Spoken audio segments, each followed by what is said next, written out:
Have you ever felt that overwhelming urge to teach a lesson to someone who has completely lost their mind so badly that they feel free to park their shiny SUV right in your yard? To the point where you're willing to sacrifice even your perfect lawn, well-maintained for years, smooth as a fertilizer commercial, just to put her in her place? No? Then you probably didn't have a neighbor named Karen, the head of our HOA. But you know what? I have no regrets. Yes, my beautiful lawn was damaged, but in the end, I didn't just fight back against one nuisance. I struck at the heart of this rotten system that hides behind the HOA acronym. And you know what? It was worth it. Just picture me standing on my front porch, a cup of coffee in hand, watching Karen's muddy ship slowly sink 8 inches into my perfect lawn, as if the earth itself had decided it had had enough of her antics. Her screech echoed down the street as she threw open the car door and walked through the mud, leaving a trail of mud and ego in her wake. She had no idea that I had set this trap just for her. And the best part of it was that every last inch of it was completely, sweetly legal. Our neighborhood used to be the kind of place where folks waved, sprinklers clicked on schedule, and nobody had beef.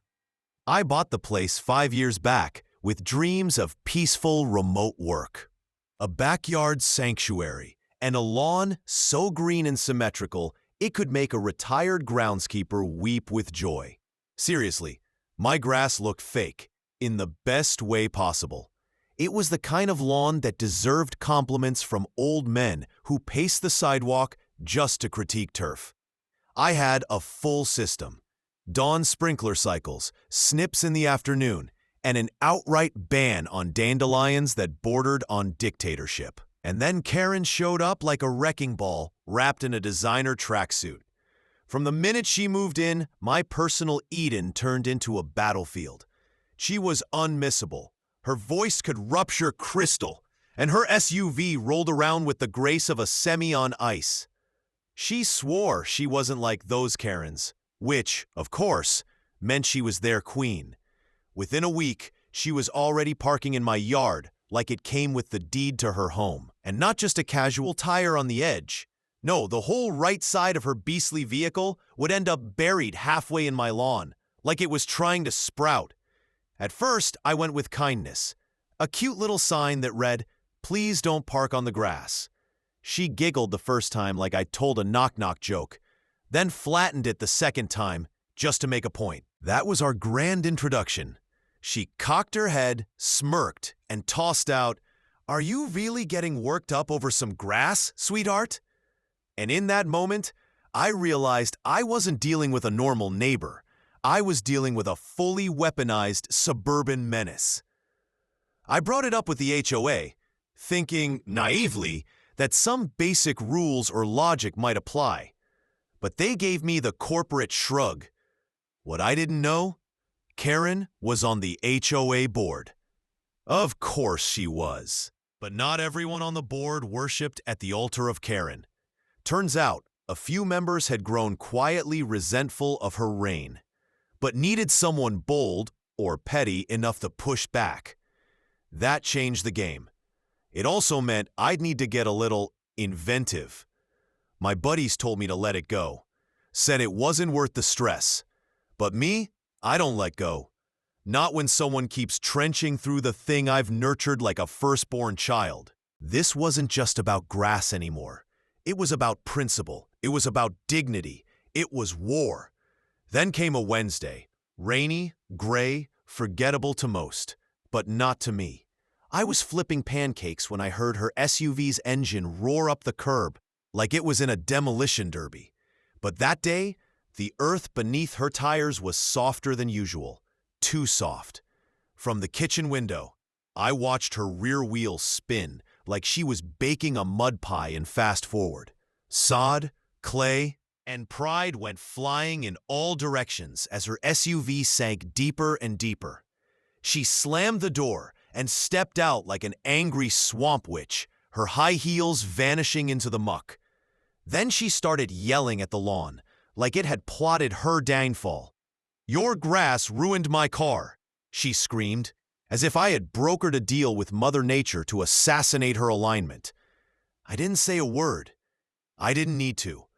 I just stood there, in the rain, soaking up her meltdown, and then, right there in that soggy showdown, the light bulb went off. If she wanted to treat my yard like a parking garage, maybe I'd give her a spot she'd never forget. One with a hidden entrance, and an even better exit. I started digging, figuratively and literally. I buried myself in research, landscaping codes, HOA bylaws, city ordinances. Turns out, if it's not a structural hazard or a risk to public safety, I can modify my yard however I want. That's when I found the golden ticket, a bioswale, a fancy term for a shallow, plant-lined trench that helps with water runoff. Eco-friendly, city-approved, and, if engineered just right, the perfect disguise for what I'd soon call the swamp trap.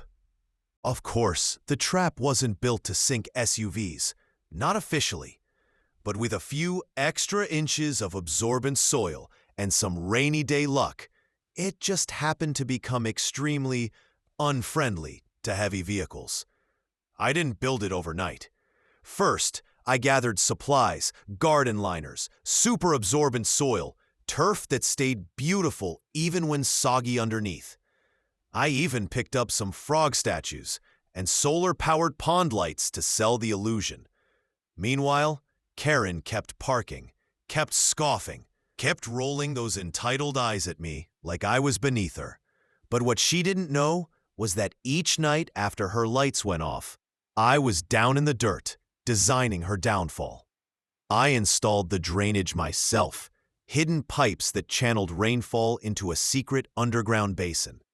That basin, lined with clay so wet it could have birthed pottery, then topped with engineered soil that gave just enough to trap a tire. And above that, my prized turf, pristine, inviting, deadly. When I finished, it looked like a patch of paradise, a bright green, evil welcome mat.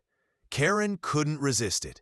It took just 2 days of steady rain before she struck. Same attitude, same power trip. But this time, her tires met my trap and dropped like anchors. She gunned it, trying to reverse. Nope, she gunned it harder. The SUV sank deeper like it owed the earth money. I walked onto my porch with my coffee like it was a front row seat to nature's finest show. Watching her panic was like watching a gazelle realize the watering hole is actually a crocodile's mouth. She screamed, she cursed, she pointed fingers at me, at the HOA, at the sky. And then the tow truck showed up and got stuck too. That's when I knew I hadn't just created a mud pit, I'd created legend. Apparently, I wasn't the only one she'd steamrolled. From petty fines over mailbox paint to unsolicited lawn critiques, Karen had been ticking off people for years. I just finally gave them a reason to laugh. The next morning, the neighborhood group chat exploded. Blurry phone photos of Karen's half-submerged SUV and the stranded tow truck behind it circulated like wildfire. My lawn had become neighborhood lore. But I knew Karen. She wasn't the type to admit defeat. She wouldn't lick her wounds and move on. She'd regroup, reload. Which is why I didn't stop at one trap. I upgraded. If Karen wanted to keep playing dirty, then I'd show her just how deep this mud war could go. But I wasn't about to stoop to her level and play dirty. Nope. I was gonna stay squeaky clean and hit her where it hurt most. Right inside the fine print. I started combing through every HOA document I could get my hands on, including the ones written in microscopic font that nobody ever bothers reading. That's when I found my golden goose, the Green Sustainability Incentive Program. It was a quiet little clause buried in the back, stating that any homeowner could rework their lawn into an environmentally friendly layout, so long as it saved water and didn't involve permanent structures. In other words, a legal cheat code, with a few landscaping catalogs, a made-up flyer titled Community Ecological Initiative, and some strategic buzzwords like stormwater retention and pollinator-safe native plants. I filed my redesign paperwork. And just like that, my lawn was officially a government-blessed bioswale project. The kicker? It got rubber-stamped by none other than the HOA president himself, clearly without reading beyond the title page. I hit the garden centers like a man on a mission. Truckloads of water-absorbing soil, fake native root systems, and mesh mats designed to buckle under the weight of an SUV. It was landscaping meets sabotage, and I loved every minute of it. I even found a guy online who specialized in creating realistic, bog-themed gardens for museums and zoos. He thought I was building an avant-garde art piece. I didn't correct him. To keep up appearances, I hired a team of legit landscapers to do the daytime work. But the core sabotage? That was all me. Night after night, I'd sneak out with a flashlight, fine-tuning water flow, testing how much give the soil had, and repositioning my pressure zones like a mad scientist in Crocs. I didn't just want Karen's SUV to get stuck. I wanted it to feel like Mother Earth herself had finally had enough of her entitled nonsense. Meanwhile, Karen was right back to her old antics. No reflection, no remorse. After her car got dragged out, hosed down, and detailed, she returned a few days later like nothing had happened. This time, she parked just one tire on the edge of my lawn, like she was daring me to react. I didn't flinch. I waved, gave her my best neighborly smile, and casually mentioned I was working on a runoff improvement project approved by the city. That got her. She scowled like I'd insulted her yoga instructor. She muttered something about HOA privileges and stomped off in a puff of designer perfume and passive aggression. But I caught the way her jaw clenched. She knew something was brewing. She just couldn't figure out what. That's when I added phase 2, psychological warfare. Little decorative signs started popping up across my yard. Stuff like wetland restoration area, native grass research site, and my personal favorite, sod testing zone. I knew she'd mock them. She thought I was just being dramatic. And to be fair, I kinda was. But buried beneath the theatrics was a meticulous swamp blueprint she couldn't see.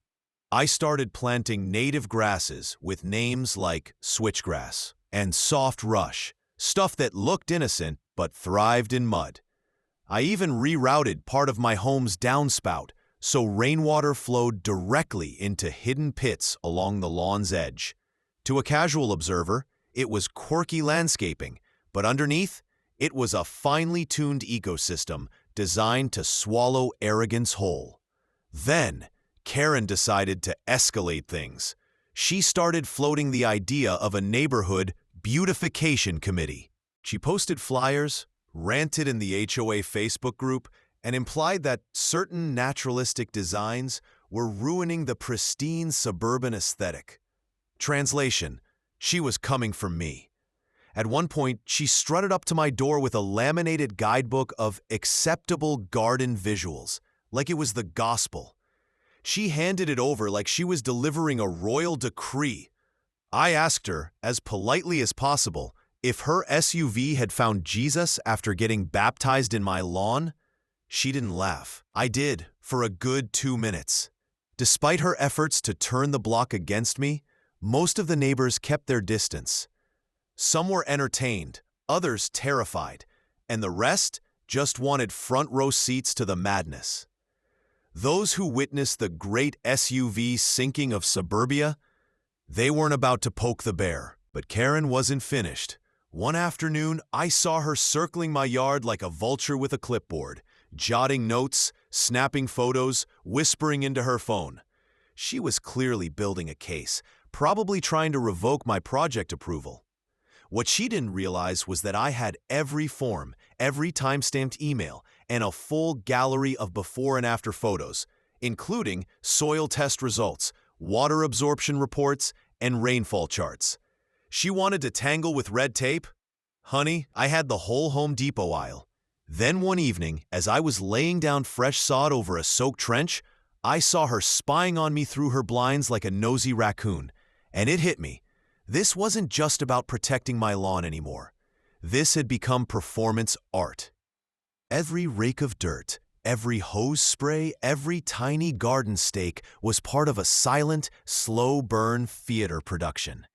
And Karen was my captive audience. Judging by the twitch in her eyebrow, she was very engaged. Then she made one last, desperate move. I caught her sneaking out at night in fuzzy slippers, tossing gravel onto my curb like some deranged landscaping goblin. She called it a courtesy improvement. I called it trespassing. Lucky for me, I had already installed a trail cam.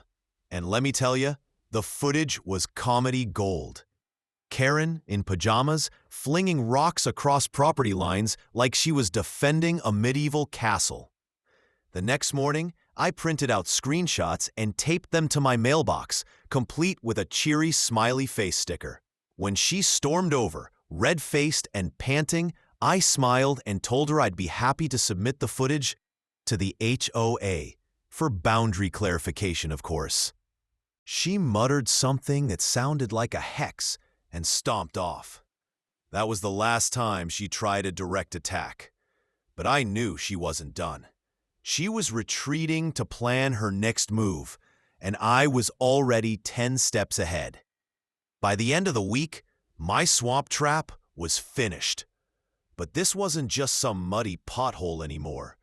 It was a masterpiece, a deceptive, HOA-approved, eco-certified booby trap dressed in lush grass, soft lighting, and signage that could win a conservation award. Karen thought she was still winning because she had the loudest voice. But what she didn't know was that the ground beneath her smug little SUV was getting squishier by the day. And I couldn't wait for her to roll the dice again. It happened on a Monday. One of those lazy mornings where the whole neighborhood was still stretching and yawning into the week. The neighborhood was waking up slow, like a cat stretching in the sun. Sprinklers danced in their usual synchronized rhythm. Kids trudged half asleep toward SUV doors. And there I was, posted on my porch, coffee in hand, already smirking. Because I knew what was about to go down. Weekend rain had done its job. The lawn was soaked just right. My swamp trap wasn't just operational, it was downright ravenous. Right on cue, Karen's glittering egomobile rounded the corner, glistening like she'd just detailed it out of spite. She didn't pause, didn't so much as glance at the curb. No, she cruised straight onto the exact chunk of yard she'd claimed like a colonizer in heels. The same patch now hiding my masterpiece of suburban sabotage. The front tire kissed the surface, and I caught it. That tiny dip, the faint bounce, the silent signal only I could recognize. Like watching the first tremor in a spiderweb before it snaps tight. Her rear tires followed, and just like that, my trap had her. The SUV sank forward with a metallic grunt that was music to my ears. Karen didn't notice at first. She just casually parked like she owned the place. Then she tried to get out. Only the door wouldn't open all the way. The car had tilted. Gravity had opinions. She looked confused, leaned out, and saw it. The front wheels swallowed almost 8 inches into my lawn. She jammed it into reverse. The tires spun like a blender full of pudding, flinging mud in every direction. A bird in the tree above took off like it wanted no part of this drama. She tried drive. Bad idea. The wheels just slipped deeper, sucked in like the lawn was craving a snack. Panic started to flicker across her face, visible even through her tinted windows. She opened the door again and stepped out, and that high heel disappeared into the mud with a sound like someone slapping a wet towel. She let out a shriek that could have cracked glass. I slowly set my coffee mug down, savoring the scene like the finale of a Broadway show I'd waited months to see. She was stomping around now, screeching at the grass, pointing at the ground like it had personally betrayed her. Her voice sliced through the morning peace like a banshee with a bullhorn. Seconds later, her phone was out. She was yelling into it, probably ordering a tow truck, a lawyer, and maybe an exorcist. I stepped off the porch, calm as ever, like I just wandered into this mess by accident. "Something wrong?" I asked, feigning innocence, even though I'd basically popped popcorn for this moment. "This is sabotage," she shrieked. "You planned this. My car is sinking. I could sue you." I calmly gestured to the wooden sign next to her tire. It clearly read, "Caution, wetland area, no vehicles beyond this point." "I did warn you," I said sweetly. "City-certified bioswale, fully sustainable, native plant certified, and everything." "You turned your yard into a death trap," she shouted, flinging mud as she waved her arms. "Only if you're over 2,400 pounds, I said. "Perfectly safe for butterflies." She kept ranting, but now the neighbors were joining the show. Blinds cracked open, porches filled, and phones started appearing like mushrooms after a rain. Karen had an audience, and not the kind she could control. And then fate, glorious spiteful fate, rolled in on 6 monster wheels. The tow truck. It was beefy, brand new, and driven by a kid who looked like he moonlighted as a drummer in a garage band. He stepped out, took one look at the scene, and sighed like a man who already regretted his life choices. "I'm gonna hate this," he muttered, backing the truck carefully into position. He extended the cable, latched it onto the SUV, and began to winch. But the moment the weight shifted, the front wheels of his truck nudged forward just enough to hit the exact soggy death zone. The softened ground welcomed it like an old friend. And in the blink of an eye, that tow truck followed Karen's SUV into the swamp, like it had RSVP'd for a mud bath. I nearly snorted coffee out my nose. Karen screeched again, somehow louder this time, like gravity was personally assaulting her. The tow truck guy cursed, grabbed his radio, and called in backup. Because now there were 2 victims flailing in my yard like flipped turtles. I leaned against my fence, watching it all unfold like I'd subscribed to premium neighborhood chaos. More neighbors arrived. Phones were recording. Someone whispered, "This is going viral." Another guy offered to get his drone. Karen tried to salvage her dignity by waving her arms and yelling at everyone to stop filming, which, of course, only made people film harder. When the second tow truck pulled up, a dual-axle monster with tires big enough to crush a Civic, it parked firmly in the street. They used a long-range pulley system to winch out both stuck vehicles, one after the other. The mess they left behind? Magnificent. My lawn was officially a crater. Ruts almost a foot deep. Mud sprayed everywhere. Clumps of dead grass launched like artillery, and a good chunk of it landed right on Karen's yoga pants. Her pristine white sneakers now looked like she'd walked through a swamp in search of bad decisions. She was seething, absolutely feral. She stormed toward me, covered in mud, voice trembling with rage. "You're going to pay for this," she spat. "You're insane. You're obsessed with me." I didn't flinch. I just pulled out my phone and played a little video clip. Her, laughing, knocking over my lawn sign like it was a game. Then I flipped to a still shot, her on the curb, hand on hip, telling my neighbor that I should get over it and let nature happen. "You trespassed," I said evenly. "More than once. Ignored signs. Damaged my property. And you did it in front of at least half the neighborhood. If anything," I added, "I should be the one filing charges." She opened her mouth, but no sound came out. Just a furious grunt as she spun around and stomped off, squishing down the sidewalk like a swampy warlord. That afternoon, the HOA called an emergency meeting. Karen had filed a formal complaint, accusing me of creating a safety hazard. But when I showed up at the clubhouse, armed with signed permits, time-stamped emails, and drone footage of her car sinking like Atlantis, the mood shifted real quick. Even the HOA president, normally as decisive as a bowl of mashed potatoes, couldn't deny what he saw with his own eyes.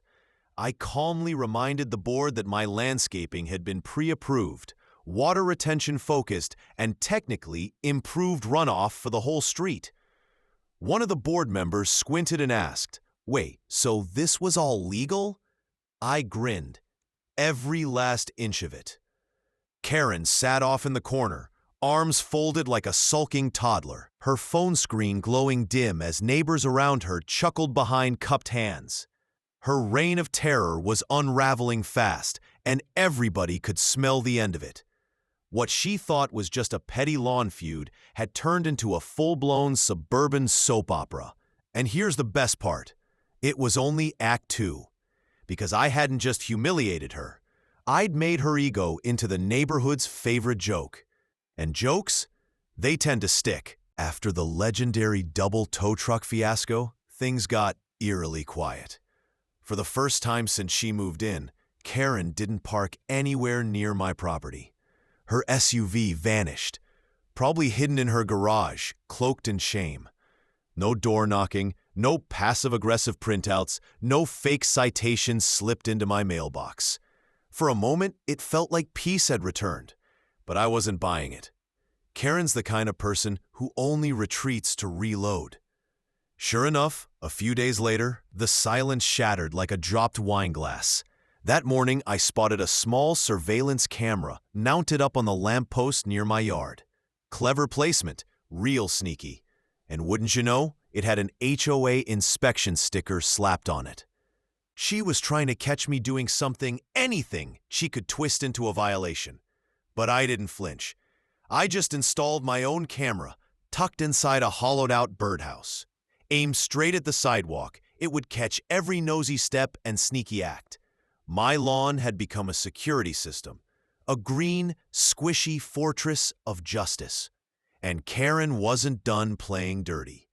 That week, she launched a barrage of ridiculous complaints with the HOA. Noise from my landscaping tools, light pollution from solar path lights, even unauthorized wildlife, which I could only assume meant the frogs that had moved into the bioswale like they were paying rent. The best one? She claimed my lawn was causing a mosquito infestation.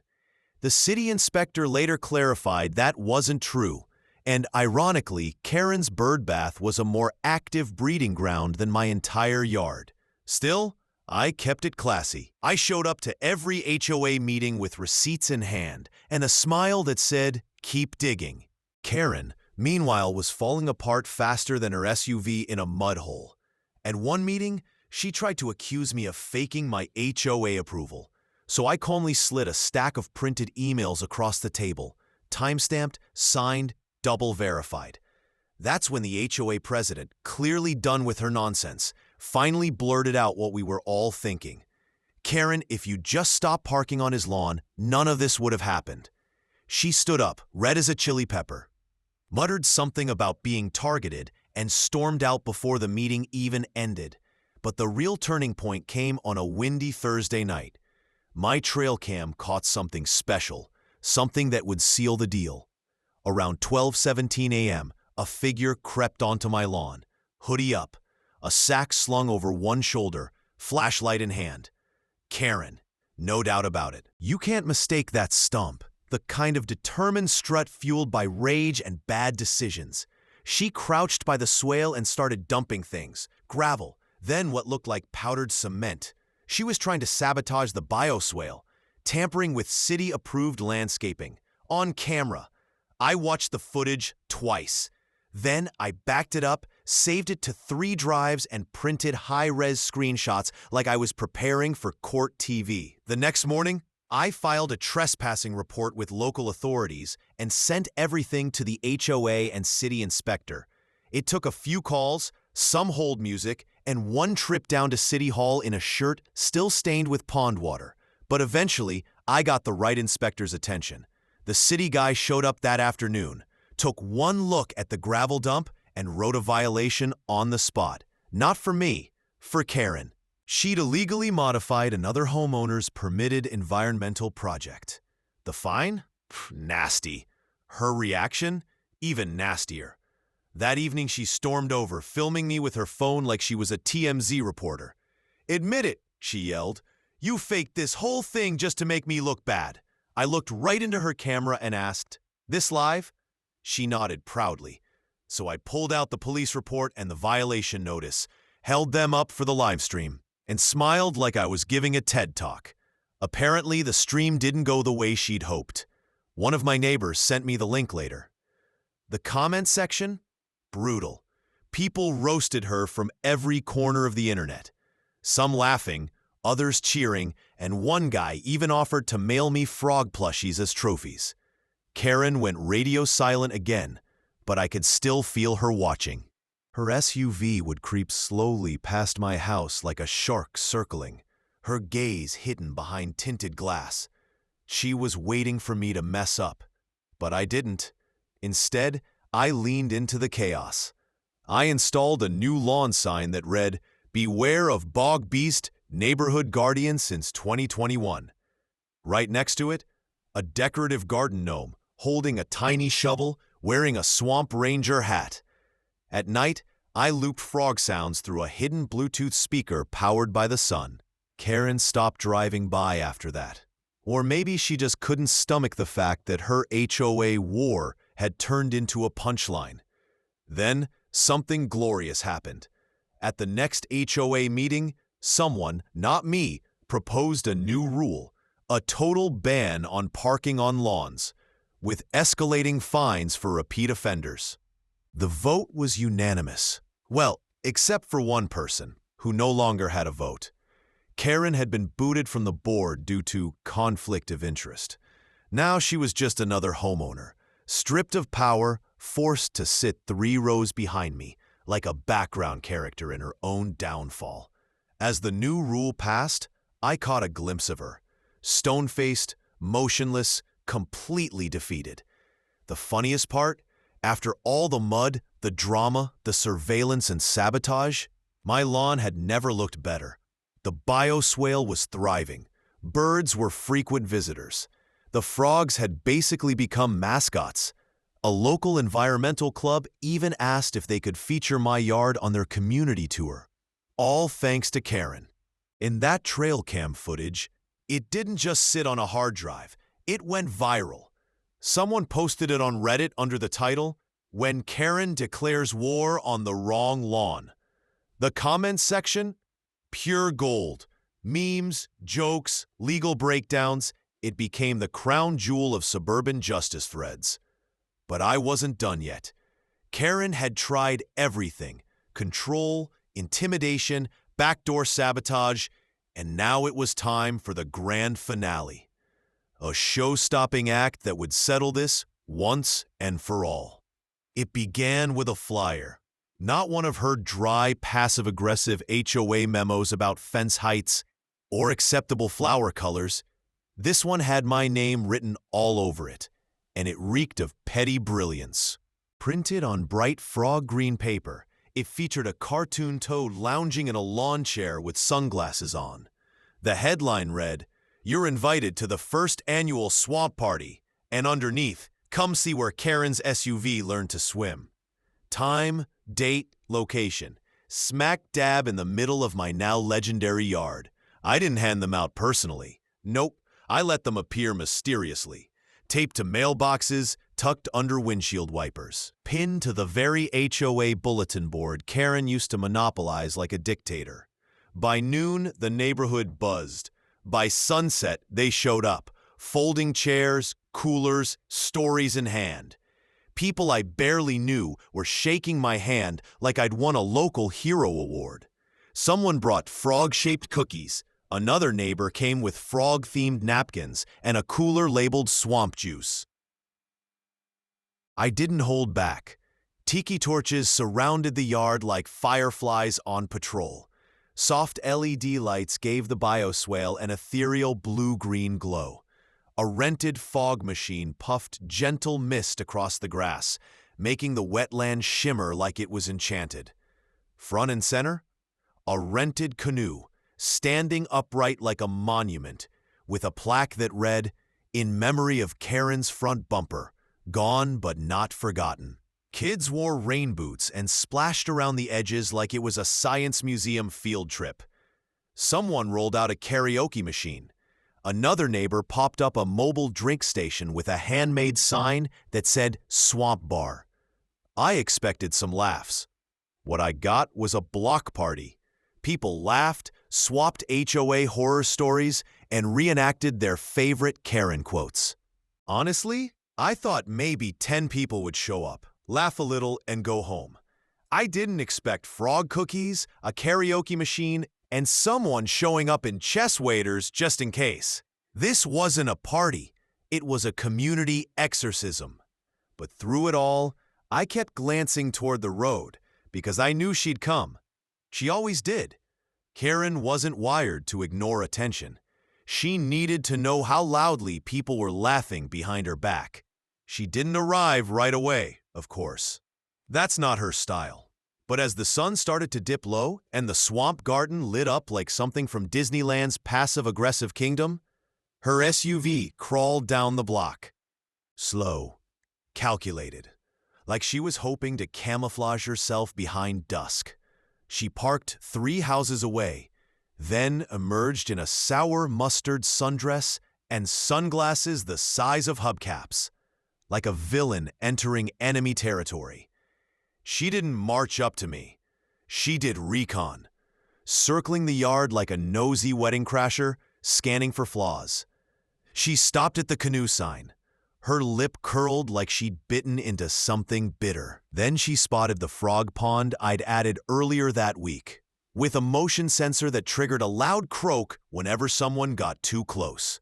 She froze, her fist clenched, and then as she turned to leave, I walked up, drink in hand, wearing my custom t-shirt, Swamp It Like It's Hot. I smiled. Glad you could make it. Her jaw tightened like a vice. "You've made a mockery of me," she hissed. I tilted my head. Did I, though? Or did you just do that all by yourself? She looked like she wanted to assault me with her oversized handbag. But the phones were out. Too many witnesses. She was camera shy now, and she knew it. Without a word, she spun around and promptly tripped in one of the soft lawn pits. The crowd didn't even hide it. Laughter rippled across the party like a wave. One guy muttered, "She's lucky we didn't bring gators." The party rolled into the evening. People gathered around a fire pit I'd built near the dry edge of the lawn. And I made a short toast, not to gloat, but to remind everyone what this was really about. It wasn't just a lawn, I said. It was about boundaries, respect, and not being steamrolled, literally or figuratively, by someone who thinks the rules don't apply to them. There was applause, laughter, cheers for next year's obstacle course. And then, just when I thought we'd hit peak satisfaction, came the final move. A few days later, a black SUV pulled into Karen's driveway early in the morning. Then another. Out stepped a real estate agent with a clipboard and a for sale sign under one arm. I didn't cheer, I didn't fist pump. I just watched quietly from my porch. A few minutes later, Karen appeared, flustered, frantic, gesturing wildly at the sign like it had personally insulted her ancestors. The agent kept it professional, handed her the paperwork, pointed to the line where she needed to sign. Her hands trembled as she scribbled. I'd never seen her look so deflated, like someone had let all the air out of her ego. She didn't look my way, not once. No more glares, no more gravel grenades in the night. She just faded into the background of her own defeat. Curtains drawn, SUV parked. The silence was deafening and beautiful. When the moving truck arrived, no one waved goodbye. No one even acknowledged her. It was like she'd never been there, which honestly is the kind of send-off someone like Karen deserves. Forgettable. Later that evening, I walked over quietly and placed a little something on her porch. A ceramic frog with sunglasses, same as the flyer mascot. A farewell gift, a gentle warning to whoever moved in next.